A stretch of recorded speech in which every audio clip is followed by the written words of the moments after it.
Civilisation क्या होती है और ये फर्टाइल क्रीसेंट क्यों है, ये सब बताने वाली हूँ मैं यानी कि सृष्टि मैम। आपने शायद इंडस वैली सिविलाइजेशन सुना होगा, लेकिन इजिप्ट की सिविलाइजेशन कुछ अलग थी, मेसोपोटामिया की कुछ अलग थी, और ये जो सिविलाइजेशन है हमेशा किसी रिवर के पास डेवलप हुई। ऐसा क्यों?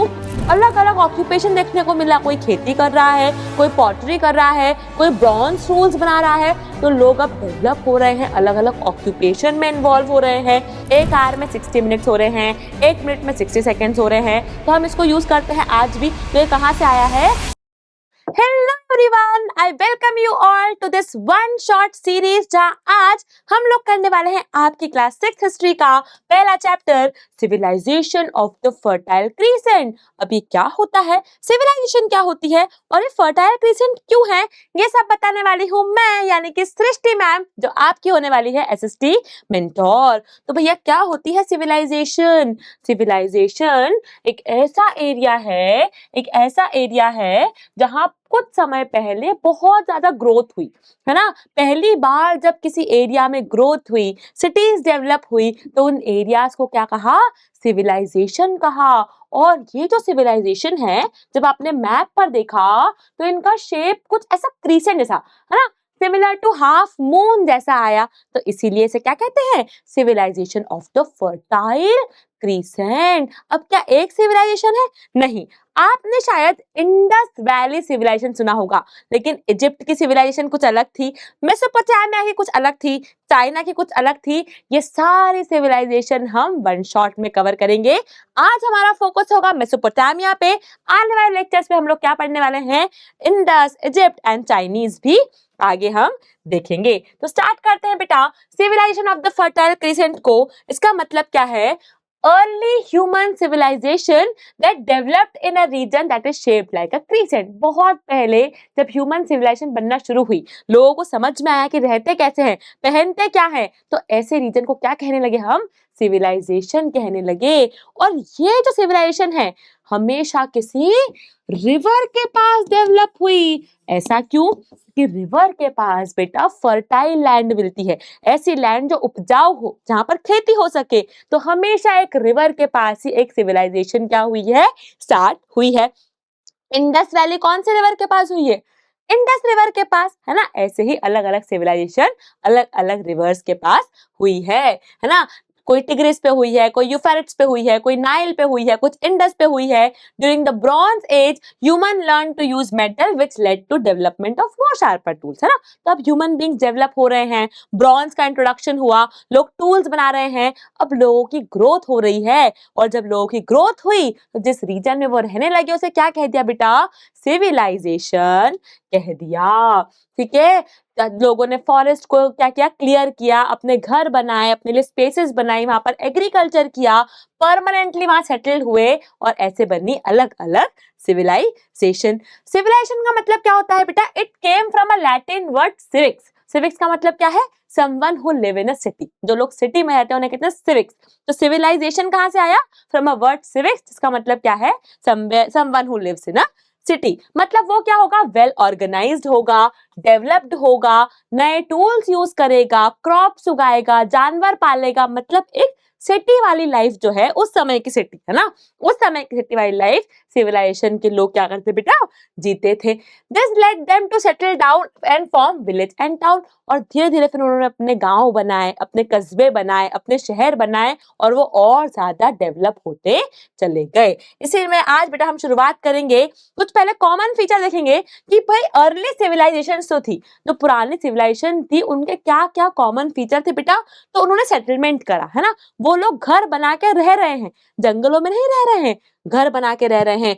उन्होंने लिखा है चीजों को, हमें तभी तो पता चला। रिटर्न स्क्रिप्ट देखने को मिली, अलग अलग ऑक्यूपेशन देखने को मिला। कोई खेती कर रहा है, कोई पॉटरी कर रहा है, कोई ब्रॉन्ज टूल्स बना रहा है। तो लोग अब डेवलप हो रहे हैं, अलग अलग ऑक्यूपेशन में इन्वॉल्व हो रहे हैं। रिलीजन देखने को मिला, टेम्पल्स देखने को मिले, भगवान देखने को मिले, मतलब रिलीजियस ग्रोथ भी हो रही है। फूड प्रोडक्शन देखने को मिला कि बहुत अच्छा, बहुत सारा फूड प्रोडक्शन हो रहा है।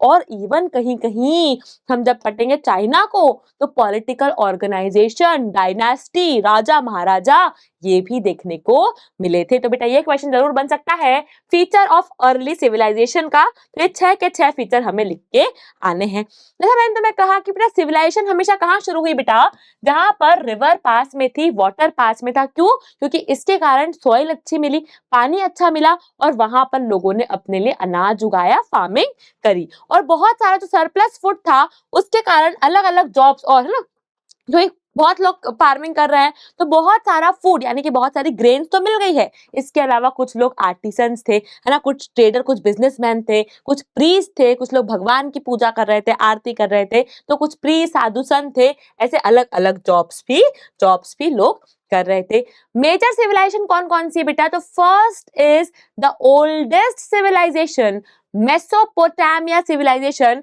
जो टिग्रिस एंड यूफ्रेट्स रिवर के आजू बाजू में पनपी।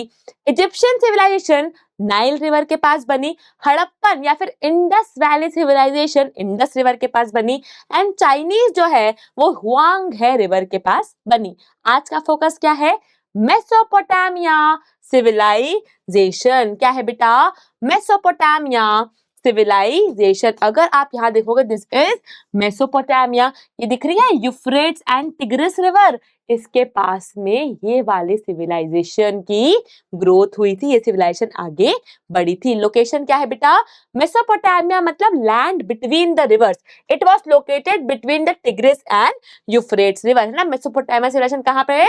टिग्रिस और यूफ्रेट्स रिवर के बीच में थी। ठीक है, नाउ टाइम पीरियड क्या था बेटा? तो it was one of the oldest, सबसे पुराने सिविलाइजेशंस में से एक है। 3500 BCE के टाइम पे ये क्या हुई थी? स्टार्ट हुई थी। ठीक है, यहाँ कुछ इंपॉर्टेंट सिटीज थी बेटा, उरुक, बेबीलोन एंड निवेह, है ना। ये कुछ इंपॉर्टेंट सिटीज थी किसकी? मेसोपोटामिया सिविलाइजेशन की। और यहाँ जो लोग रहते थे, है ना, मान लो सबसे पहले सुमेर्स आए, तो वो कहाँ रहे? सुमेरियंस, है ना। सुमेर में जो लोग रह रहे थे उन्हें क्या कह दिया?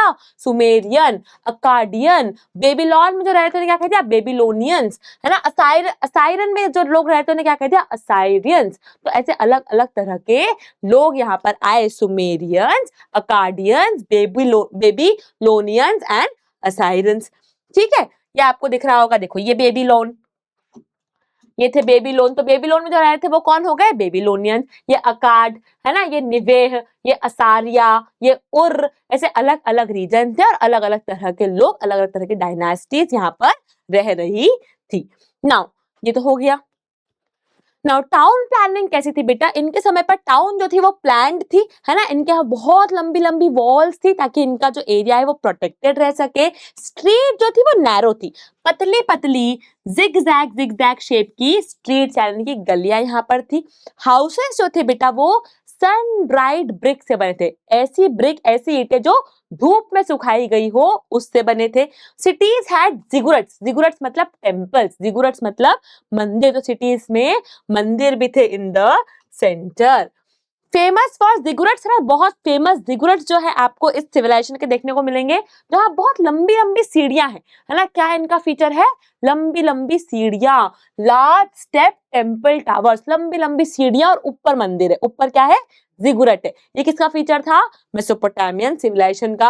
मड ब्रिक का, आर्ट्स का यूज किया उन्होंने कंस्ट्रक्शन में, है ना, आर्क्स का यूज किया, ब्रिक का यूज किया, पैलेसेस, टेम्पल्स और अच्छा ड्रेनेज सिस्टम यहाँ पर बनाया गया। सबसे अच्छा ड्रेनेज सिस्टम हमारी इंडस वैली सिविलाइजेशन का था। इनका भी अच्छा था बट हमारे यहाँ काफी ज्यादा डेवलप्ड सिस्टम बेटा ड्रेनेज का था। फैमिली कैसी थी बेटा? तो फैमिली में father was the head of the family. Marriage बहुत जरूरी थी और मैरिज कोई लव मैरिज नहीं होती थी, अरेंज मैरिज यहाँ पर होती थी बेटा। और महिलाओं के पास बहुत कम राइट थे बट वो लोग प्रॉपर्टी जरूर ओन कर सकती थी, प्रॉपर्टी वो लोग खुद खरीद सकती थी या ओन वो अपने नाम पे प्रॉपर्टी कर सकती थी। ऑक्यूपेशन डेफिनेटली फार्मिंग, सबसे ज्यादा लोग क्या करते थे? खेती करते थे बेटा। उसके अलावा कुछ लोग पॉटर्स भी थे, वीवर्स भी थे, कुछ सोल्जर्स भी थे, अलग अलग तरह के लोग अलग अलग काम यहाँ पर करते थे। केनाल्स थी, है ना, भाई पानी अगर क्रॉप्स में, है ना, जो उनके एग्रीकल्चर था, जो खेत थे उसमें पानी जाने के लिए उन्होंने पतली पतली नहरें, कैनाल्स भी यहाँ पर बनवाई थी। ट्रेड करते थे क्या मैम, बिजनेस करते थे क्या? डेफिनेटली यस, है ना। ग्रेन्स का, क्लोथ्स का, पॉटरी का, सबका, इवन ज्वेलरी का भी बिजनेस ये लोग करते थे। इंडिया के साथ, इजिप्ट के साथ और आजू बाजू के रीजन के साथ बेटा बिजनेस भी करते थे। और रिवर रूट्स का, है ना, रिवर के पास अगर आपकी सिविलाइजेशन होगी तो पानी तो मिलेगा ही, आप उसका यूज करके दूसरे देशों के साथ क्या कर सकते हो, बिजनेस भी कर सकते हो। तो रिवर रूट का यूज करके भी बेटा ये लोग ट्रेड किया करते थे।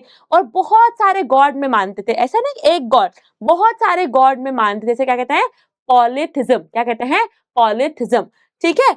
जिगुरेट, जिगुरेट मतलब मंदिर बनाते थे ये टू वर्शिप गॉड। और ये लोग ये मानते थे कि जो भगवान है वो नेचर को कंट्रोल करते हैं। किस्मत पे भी ये लोग बहुत ज्यादा विश्वास रखते थे, ठीक है। मैथमेटिक्स और साइंस की बात करें तो invented the number system on 60 पे नंबर सिस्टम इन्होंने बनाया था। We still use this for time, 60 second, 60 मतलब हर एक इनका जो नंबर था वो कुछ ना कुछ 60 से रिलेटेड था। आज भी हम बोलते हैं 1 मिनट 60 सेकेंड, है ना। 1 सेकेंड मतलब हम लोग 60, जो 60 वाला टर्म है उसको यूज करते हैं कि एक आवर में 60 मिनट्स हो रहे हैं, 1 मिनट में 60 सेकेंड्स हो रहे हैं, तो हम इसको यूज करते हैं आज भी। तो ये कहाँ से आया है, मेसोपोटामियन सिविलाइजेशन से आया है। ज्योमेट्री जानते थे बेटा वो, एस्ट्रोनॉमी जानते थे, और उन्होंने पहला पहला लूनार कैलेंडर मतलब मून पे बेस्ड कैलेंडर भी किसने बनाया था, मेसोपोटामियन सिविलाइजेशन के लोगों ने बनाया था।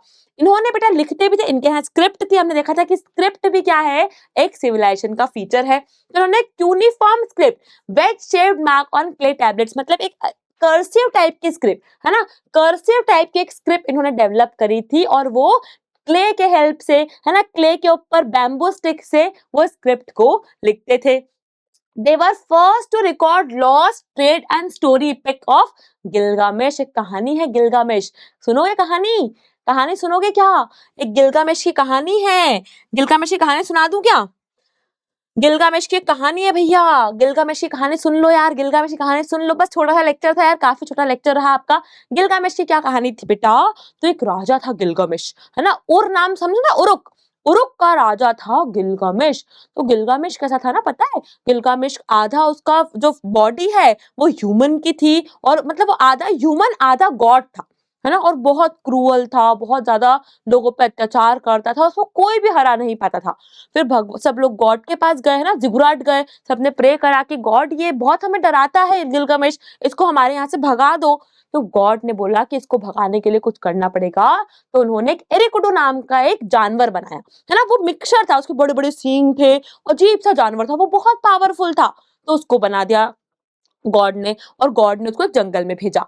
फिर गॉड ने सोचा कि अब इसको गिलगामेश से मिलवाना पड़ेगा। तो फिर गॉड ने बोला कि एक ना सुंदर सी लड़की बनाते हैं, और वो एरुकुडो के पास जाएगी और एरुकुडो को जंगल में से गिलगामेश के पास लेकर आएगी। तो एक सुंदर सी लड़की भेजी भगवान ने, और एरुकुडो को वो कहाँ लेके आई, गिलगामेश के पास आई। तो तब ना गिलगामेश जो है वो एक शादी अटेंड कर रहा था। तो शादी में पता है उसने क्या किया, जिसकी शादी थी ना उसको बोला कि तुम तो चलो भागो, ये जो लड़की है अब मेरी वाइफ है, लड़कियों को उठा के लेके जाना, दूसरे की वाइफ को उठा के लेके जाना, ऐसे काम करता था वो। तो एरिकुडो को देख के बहुत गुस्सा आया, यार ये कैसा आदमी है, ये किसी और की वाइफ को अपनी वाइफ बोल रहा है। तो एरिकुडो और गिलगामेश की बहुत लड़ाई हो गई, और उस लड़ाई में क्या हुआ, एरिकुडो थोड़ा सा हार गया। पर गिलगामेश ने सोचा यार ये कितना पावरफुल है यार एरिकुडो, ये तो मेरे सामने बहुत देर लड़ पाया। तो फिर गिलगामेश ने एरिकुडो को अपना फ्रेंड बना लिया। अब दोनों साथ साथ रहते, साथ साथ चलते, है ना, दोनों बेस्ट फ्रेंड्स बन गए। और दोनों ने क्या सोचा कि अब हम दोनों तो बहुत पावरफुल है, अब हम दोनों से कोई जीत नहीं पाएगा।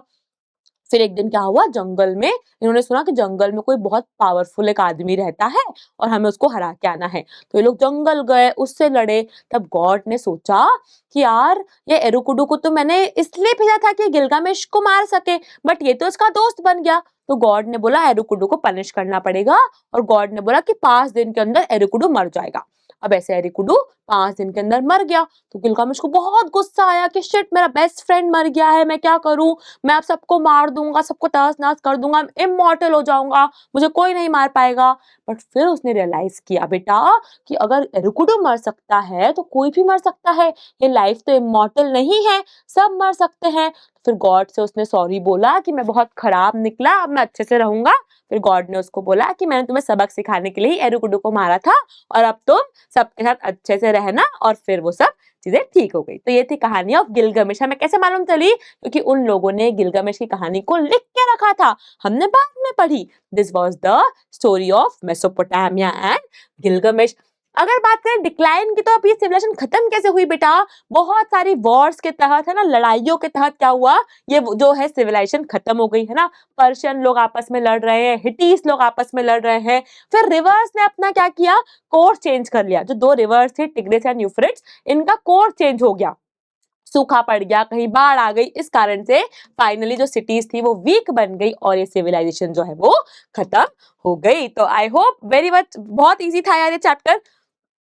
इसमें हम इंडस, चाइनीज और इजिप्शियन को आने वाले लेक्चर्स में समझेंगे। अगर आपको कोई डाउट हो तो कमेंट कीजिएगा। तब तक के लिए keep studying, keep rocking, bye bye, thank you.